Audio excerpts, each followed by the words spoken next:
Cake আর পুডিংয়ের জোয়ারে ভাসতেছে আপাতত আমাদের দেশ। মোবাইল খুললে কেক আর পুডিং, যে যা পারতেছে নাম দিয়ে বিক্রি করতেছে কেক আর পুডিং। আমিও বা বাদ থাকবো কেন? আজকে মাটির চুলাতে একদম নরম তুলতুলে পারফেক্ট পুডিং বানিয়ে দেখাবো। প্রথমে নিয়ে নিছি 1 কেজি গরুর দুধ। পুডিংটা যাতে সুন্দর হয় এজন্য 1 কেজি দুধকে হাফ কেজি করে নিতে হবে জাল দিয়ে। আপনারা চাইলে আমার মতো ঘন না করে এর চেয়ে আরও দুধ কম জাল দিয়েও পুডিং বানাতে পারবেন, কিন্তু ওই ক্ষেত্রে চিনি আর ডিম ওইগুলোর পরিমাণ আলাদা লাগবে।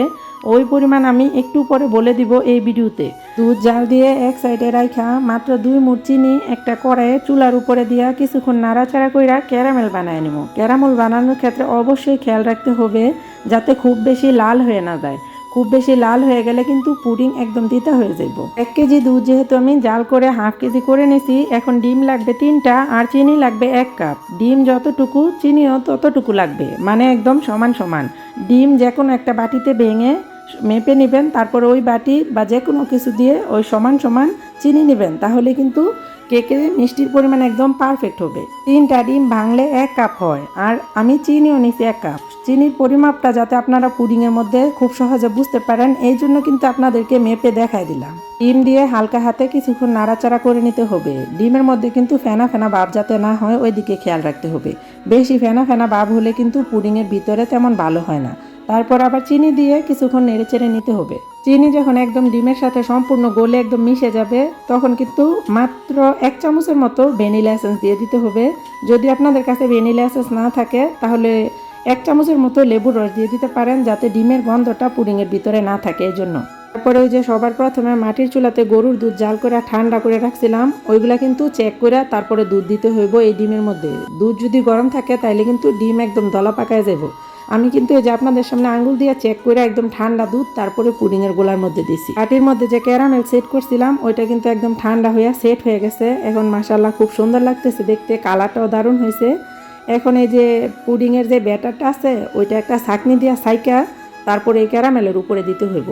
ডিমের কিন্তু অনেকগুলা সাদা সাদা মানে দোকা দোকা থাকে, ওইগুলা থাকলে কিন্তু পুডিংয়ের ভিতরে শক্ত শক্ত লাগবো। এই জন্য অবশ্যই চেষ্টা করবেন ছাঁকনি দিয়া ছাইকা তারপরে ওইগুলা ফালাই দিয়া তারপরে পুডিংটা রেডি করতে। অনেক বেশি গরম লাগতেছিল, এই কারণে বারান্দায় গিয়া বইসা সবকিছু রেডি করছিলাম। এখন আবার চুলার পাড়া এসে পড়ছি। মাটির চুলায় পানি গরম হয়ে গেছে, এখন একটা স্ট্যান্ড পানিতে দিয়া পুডিংয়ের বাটি বসাই দিব। স্ট্যান্ড বাড়িতে না থাকলে একটা মোটা সুতি কাপড় পাতিলের পানির নিচে দিয়া পুডিংয়ের বাটি বসাই দিবেন। পুডিংয়ের বাটির 3 ভাগ পানিতে ডুবাই রাখতে হইব আর 1 ভাগ পানির উপরে থাকবো। 20-25 মিনিটের মতো হালকা আছে চুলায় ভাপিয়ে নিলেই কিন্তু পুডিং একদম রেডি। পুডিংয়ের ভিতরে কোনো কাঁচা আছে কিনা ওইটা চেক দেওয়ার জন্য কিন্তু শেষে টুথপিক বা চামচ দিয়ে চেক করে নিতে হইব। যদি দেখেন চামচের মধ্যে কোনো কিছু লাগে না থাকে তাহলে বোঝা যাবে যে পুডিং একদম ভিতরে সিদ্ধ হয়ে গেছে। আমার 20-25 মিনিট লাগছে, আপনাদের হয়তো বা সময় একটু কম বেশি লাগতে পারে। চুলা থেকে নামানোর পরে আমি কিন্তু 3-4 ঘন্টা ফ্রিজে রাখছিলাম, মানে আমি বাজারে চলে গেছিলাম। তারপরে সন্ধ্যার সময় এসে আমি পুডিং বের করছি।